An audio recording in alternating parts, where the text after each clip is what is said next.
Here with another video, and today we got something special. I got my boy JustCallMeTex in the building. We're gonna do episode 2 of Zombie Talk. Just our little podcast we're gonna be doing back and forth, going over any and every subject in RTS. So hey, welcome, Tex. Hey man, glad to have me. No, I'm glad to be here, man. This is good. Always good chatters with you, Moon, man. So I'm excited to be here. For sure. So today we are going to be going over the 2 Skybound characters that we have seen so far, and we obviously know that we've got at least 4 more coming. But I want to talk about those 2, and then talk about the new arenas as well, because we had new arenas drop this week. Absolutely. So let's start off with Negan, man. What do you think? What are your first impressions? Negan. So you know I love like doing tier lists and stuff. So if I was to put Negan in a tier with having had played against him and having some of my faction mates who actually have Negan, I would say right now Negan is likely B tier. And B for me is being gracious. I don't think how it's set up, right? Or how they had their Negan set up, it wasn't really a impact against me. So from just playing against him, things of that nature, I think he's like a B tier toon. Now, his concept, his artwork looks badass. I mean, it's amazing. I love the artwork. I mean, he got like the Spider-Man hands. You see what I'm saying? It's like a little bit of Spider-Man with the sadistic Negan look behind it, and the lightsaber bat with the barbed wires. Lucille is looking sexy. You know, I love it. You know what I mean? It's just... I mean, you know me, Mr. Star Wars. I saw that and I was just geeking. I was just like, no. Yes, sir. I was like, yo, this guy looks crazy. Especially when, you know, because we're content creators, so we kind of get a little bit of the scoop beforehand. You know, and we was like giddy school kids just holding it in because you couldn't say nothing. But I'm like, yo, this Negan is dynamite. I love him. It's just I don't know how well Payback fits in, you know, because of so much. I don't know. It's just because of how the toons work. God, what's the mythic toons work? I just haven't seen him have such a high impact. You know, and I've seen him on some good teams, though. Don't get me wrong. Like Ezekiel, Sam, Ezekiel, Sam, Morgan, Negan, and somebody else in Zachary. So I seen him on some good teams and stuff. But I mean, I was just able to get through him. You know, but I also got a really decent roster as well too. So it could be tough on that end as well. I mean, I'm sure that's part of it. I'm sure that's part of it because you know, a good roster can get through good teams. But on the other side of it, it's not the S-class era where everyone is doing triple hits, and you know, Payback just isn't as much of a threat because, especially behind a Sam, because like, you know, the only real danger, if you've got a Sam and a Negan on the same team, the only real danger is like Rampage or Splash from Sandy. Yeah, that's true. You know, and even then it's just not that much. Yeah. And, you know, I there again, like you said, I think the concept is really cool. I think his rush is actually good. Yeah, it's very good. And I think his rush and his signature move are good. It's just the Payback. It's the trait. It's the actual trait. Yeah, it's just, you know, he's a Payback that gives a camo. And as much as camo is useful, even still today, it's not it's not even as good as, like, say, Elusive or Focus. Yeah. You know, it's just he's just kind of there. He's just kind of there. Not to cut you off, but the thing is with that too is, like, you have Negan there. I mean, you could there are some very strong, tough toons out there. Like, I was almost one-shotting him with Michonne, like decapping him, and it was not, but before he could get into that rotation. So, like I said, I do have a stronger team, which presents different, issues at different levels. So we don't want to make it seem like it's the same way everywhere, right? But it's just like, it made perfect sense for me to be able to use her against him. Now, Michonne is obviously pay to play. People don't have her, but there's still some other free to play toons like other, Green Negan, who I think still is one of the top tier characters in the game. So there's ways around it. And you said something really interesting about his signature move. His signature move is lovely. It's really good. That camouflage the 3 other toons. I mean, that literally shuts down your Sandy from the splash damage. It makes it turn into a single target damage. So it works out marvelously. Like, his kit is nice. I personally think that he has one of the better kits of let's say a support toon in a game. That's what I personally think. It's just the trait Payback. Now, if he has something like Vitality, well, no, I mean, if he had Vitality, it wouldn't. I mean, if he was going to be, his whole kit would have to be overtuned, would have to be tuned up if he didn't have Payback. Because you could say if he had Vitality, but he's still just gonna be standing there. He doesn't heal anybody. He doesn't do he does 300% damage, but he's not an attacker. I mean, you could mod him and weapon, kit him out for an attack, but I mean, he'd just be doing a single hit. Not even a huge one. 300%'s not huge. It's just kind of average. 200% on the signature move is decent for a signature move, but it's not massive. The way he gets his, the way he gets what he, gets his is with the Payback. To me, it almost seems like they just were worried about overtuning the first Payback in the Mythic era. They didn't want to be like, they didn't want to be like, let's not make a Payback, Payback Negan from the 6-star era. That would be bad, because that was the first Payback, and he was just OP in everywhere. He was ridiculous. I think they were just trying to walk the line and not make people be like, oh my god, this is the worst thing ever. But I mean, man, then they throw Zach at us. It's Now, him paired with Zach is a problem. They're a problem together.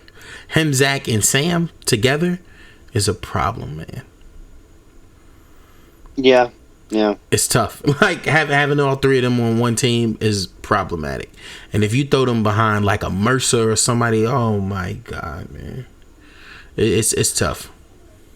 Yeah. Very tough. Moving on to Gov, though. What do you think of him? I mean, he's the event toon for the current event that's going on right now. And you can get 2 of them free to play. Can get the 3rd limit broke for the $20. I mean, attack leader, control ish. I mean, control it. I mean, Governor to me is probably a C or D list toon. That's just my personal opinion. I don't think he's good. And the reason why I don't think he's good is because that all Skybound teammates get 100% stun resist. If that was for everybody, it would immediately put Governor in the top tier of offensive leads, period. simply because he is a direct counter to. He would be a direct counter to Mercer. Now, I say that with a grain of salt, simply because we don't know what other characters he's gonna have with the Skybound group to pair him with. So I'm only speaking for this moment in time, and we need to make that clear, because people will hear it and be like, oh, Texan Moon is saying that Governor's trash. We're not saying that this is a forever thing. We're just saying, like, right now the only Skybound toon you have to pair him with is Negan, and you can't do anything with it. That's not even the. I mean, I'll say this: the cadence of of release is probably bad. They should have probably given. I'm perfectly fine with Negan being a payback. I'm perfectly fine with Negan being Negan. Whatever. Mm-hmm. But if you're gonna have Gov as the event toon, and the only thing for us to look at is Negan should have probably come last. It should have been like. Makes sense. An attack toon first, as one of the promos to pair with Governor. Yep. You know what I mean? And then throw Governor out, so at least you're looking at it like, well, okay, at least we got an attack leader, an attack character. What else is coming? It just makes it a little more. Not to say I would ever want to use a full team or need to use a full team of Skybound characters. I mean, if I could only have. You only really need two, three. Yep. Done. Yep. Yeah, two, maybe three, depending on how good they are. Like, I'll just rely on resist for the other two or the other three.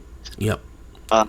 Because you got to have Mirabelle. Like, for me, Mirabelle and Waylon, Mirabelle and Waylon is almost guaranteed to be on your offense. You need them.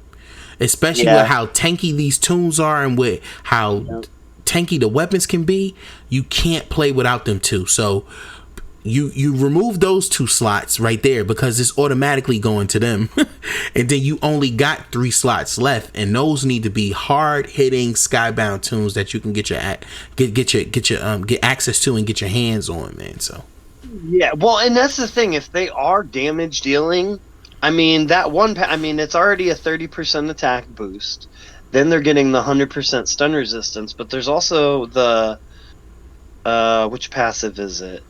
The future is now. All SkyboundX teammates get 30% attack for 2 turns at the start of each wave. So now that's 60% attack. Oh my gosh, bro, it's gonna be nuts. Yeah, and I mean, granted, that's still only for the first 2 turns, but. You can smack somebody around in 2 turns. You might not finish the job, but you're putting yourself in a position to win. Yeah. My biggest issue with Gov, though, honestly, is just the fact that everything is only to the leader, man. Like, he would actually... I wouldn't call him over... If you were to say, deal 300% damage to one enemy... doubling that damage to 600%. No, actually, I'll say if it was just the 600%, I would be okay with it. And then remove all positive effects from the enemy in the middle slot. That enemy gets dazed and impaired for 2 turns. If that wasn't specifically for the, if I could pick and choose who I want dazed and impaired. For 2 turns, that's good. Okay, I'm on board with that. Okay, I don't have to worry about. I'm trying to think of. I don't have to worry about Mirabelle's turn 2 signature move where she's going to confuse somebody because she's dazed. I don't have to worry about her rush for 2 turns because she's impaired. Awesome. I can just take her out. I mean, I still got to worry about the Guardian shields, but now that's all I got to deal with. Amazing, great. Doc, okay, I'm removing a heal, I'm removing a revive. Amazing. There's so many things where if that was just, let me pick, that's not overpowered to say that I get to pick. That's strategic, in my opinion. I get 1 target, 2 turns, they can't do anything, essentially. They just stand there and basic me. Stand there and basic me. I'm okay with I agree with you 1,000%. I think that's good. I'm gonna play devil's advocate here, though.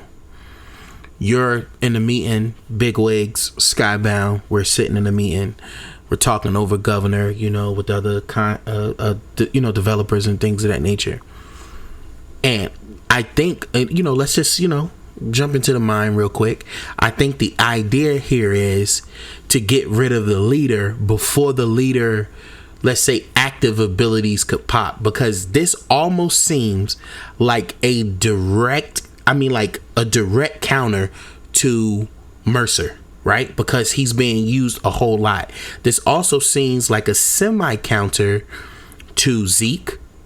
Because of the damage that you're going to deal, you'll be able to take him out before he could start doing his active turn 2 and things of that nature and becoming problematic.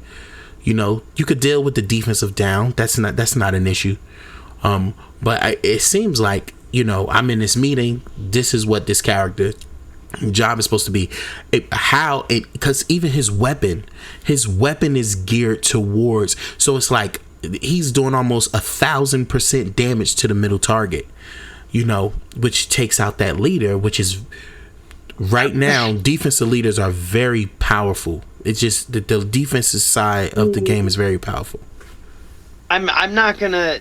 I see where you're going, but you still have. I mean, like, if you want to leave it at the pistol, still like.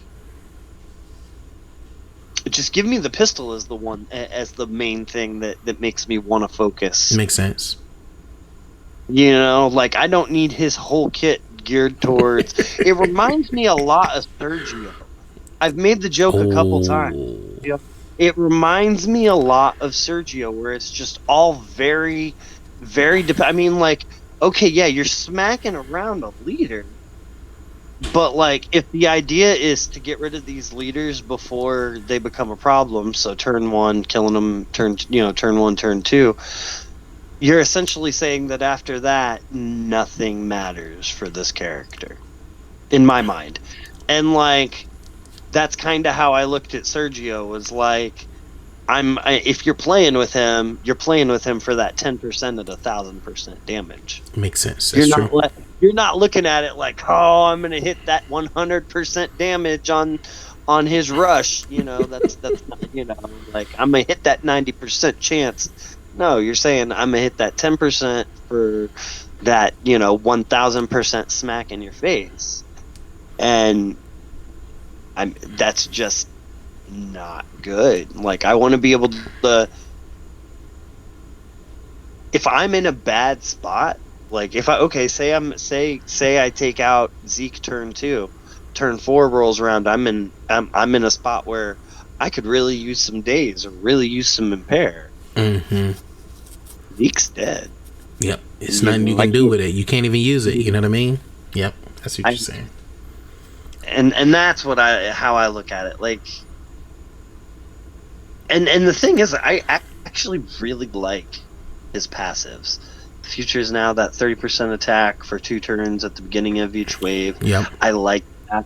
When attacking an enemy in the middle slot, this character gets 60% attack. Yep. You could leave that on there. I would be perfectly fine with that if the rest of the rest of the kit wasn't built the same way. Now you're just okay, cool. I get a 60% attack against the Zeke. I'm gonna be able to punch him in the face and knock him out. Cool. And then high tech, when this character starts their turn, 10% chance all SkyboundX teammates get a guardian shield. That's dope. That is awesome. And I think the percentage is really good. 10%'s not too big, but it's too high, but it's high enough that it's going to happen. And if it works in crucial moments, that's the key thing. You're about to get blasted, and Governor does his turn, and then your Skybound characters get a guardian shield. It's lovely. Yeah, I mean, I look at this character, and if I look at this character and I remove if that enemy is in the middle slot from both of that rush and that signature move, this is a really good character. Very good. You're right. Very good, man. Character. I don't even care about the leader skill at that point. Okay, yeah, it's a nice. I look at the stun resist as a cherry on top. Like if there's somebody good that I have that fits in that role, cool. Yeah, they get stun resist. Cool. But I'm looking at the rest of it like, wow, this is really good. Middle slot. That's my reaction. That's my gut reaction to that. Yep.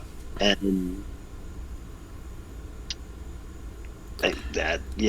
that's really all I got for that. I think the middle slot stops him from being what some would say is like OP. Maybe that's why they put the middle slot there. Like I gave, the other side of it, the business side where, development side where, all your focus is on the center toon. But if that was removed, yeah, he would definitely be a S tier toon easily. I don't think he would be though. He doesn't go in my mind 600% to one target. Okay, he hits somebody big on his rush. Cool. I mean, like that there's no cherry on top there. It's just you should be killing somebody. That's not great, but it's good. You know what I mean? There's nothing overpowered about saying I've got my rush up, I'm going to kill this toon. That's not overpowered. Saying remove all positive effects and days for 2 turns, that's not overpowered by any means because it's one character. It's just I have, you have a rush that is going to get a kill or should, or at least damn close to it. You've got a signature that's going to control, which is his, he's classed as, he's a controller. That's not overpowered though. That's just skill based. I mean, all you're doing is giving me the kit instead of forcing me into a direction. And there again, I keep coming back to what happens when the leader's dead. Now it's I do nothing. Remove all positive effects from the enemy in the middle slot. That enemy gets dazed and impaired for 2 turns. His signature move literally does not exist once the leader's dead. Makes sense. Yep. Maybe that's why they did it every 4 turns, because typically a team is dead within the 4 turns. I mean, that's the only thing that I can think of as to why it's built out this way. But like I said, right now he's a C-toon character. Solid. I know. I mean, that's being generous. I was with you when you said that. I was with you when you said that Negan was a B, because I can look at him and be like, yeah, okay, payback's good.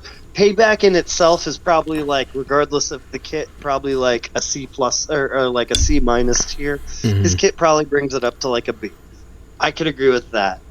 This Gov though, man, that is, I'm looking at that as a C minus, and I'm looking at a C minus. I'm looking at a C minus event character, which is not a C minus, a D minus event character. If it was a promo, I wouldn't care.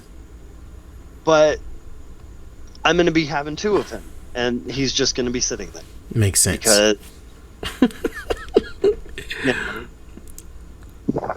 I get it. I definitely get exactly where you're coming from there. Makes sense. So yeah, like I said, I have him C, right there, middle of the road. I think he does have potential when other Skybound characters come out. You have him as D minus. I made a very, very valid point as to why, and I can see that there too, which is why typically when I do tier list, there's a range, and he's obviously within a range of plus or minus 2 or 3 slots. Right. No, I get that. That's just. And I'll fully admit I'm being a bit brutal as far as Gov goes. I really am. It's just once it clicked in my mind about the signature move and just the fact that once they're dead, he literally doesn't have one. Unless they get revived, in which case I'm already in a really bit. If people are getting revived left and right, to where this is valid to me to use it again, and it's just I might as well flee at that point, especially in a war. If somebody gets revived and you got to use it again, it's too long. You might as well, your camp is probably almost destroyed. You know what I mean? You got to just keep moving. And one of the things that people were saying is they wish he was using the claw hand, but he's not. So that was a nice touch. I mean, if we're gonna be fair, we have been asking for a Jesus with a boot for a weapon forever. Forever. I mean, we got the 4-star, and then that was it.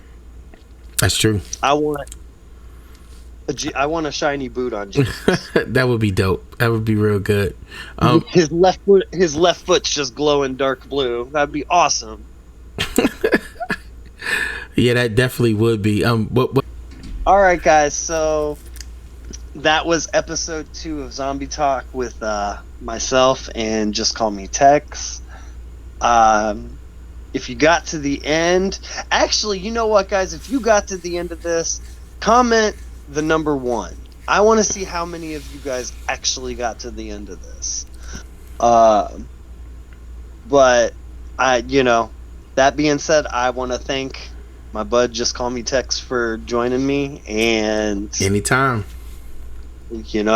As I always say, guys, remember, it is a game, so try and have fun. This is going to be your friendly neighborhood man on the moon, signing out. Later, guys. Peace.